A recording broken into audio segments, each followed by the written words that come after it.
Welcome to my channel and join me on this platform.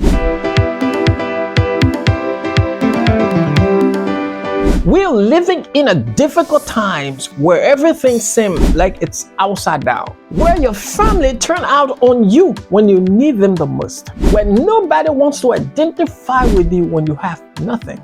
Once you are not a certain class, you are not allowed to sit with certain people. We're in a dispensation where people with money will tell you they don't have because they don't want to help. And meanwhile, they are seeing you struggling to make it, but they refuse to help. Sometimes they even decide to help based on a condition that you cannot accept. And you know what that means. But when you pass out, then they show face with all of the money and all of the material things to lay on your coffin. This is the kind of generation we live in today. Now, where is the love? Where is the care? Where is the concern? How can you say you love God whom you haven't seen but hate God's creation who you stand with every day? The Bible says in Hebrew, let brotherly love continue. Be not forgetful to entertain strangers, for likewise some has entertained angels unaware. Where is the love? Where is the care? Where is the concern for one another? And the Bible says, if you do this to the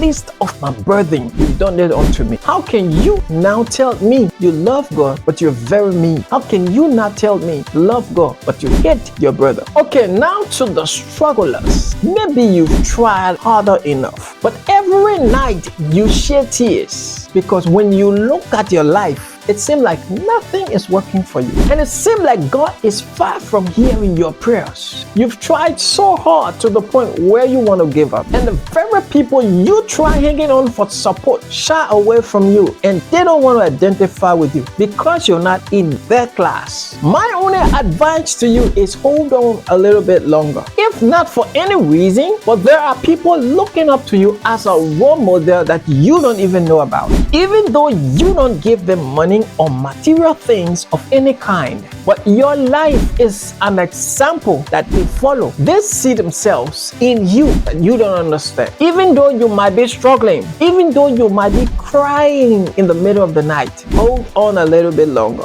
For there are people following you that you don't know. There are lives that you're transforming without you knowing that you're transforming lives. Your life gives people guardians, gives direction, gives a certain moral or certain lifestyle that people are following and you don't even know about it. So I said to you, don't give up just yet. Keep pressing on, keep holding on. No condition is permanent, not even poverty. Now my advice to you is just be consistent in what you're doing. A day will come when your effort will automatically yield result and take you away from your tears.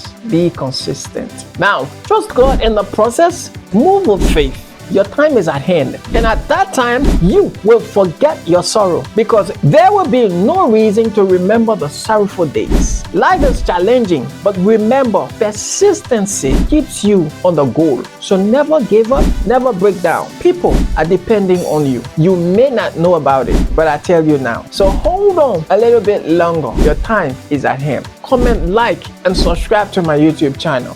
One thing I want to say to everyone on this platform, please share this video. Share this video that it will get to as many people that it can get to and keep moving on. And subscribe to my channel. Also comment on this video. Thank you. God bless you. Shalom. Peace be unto you.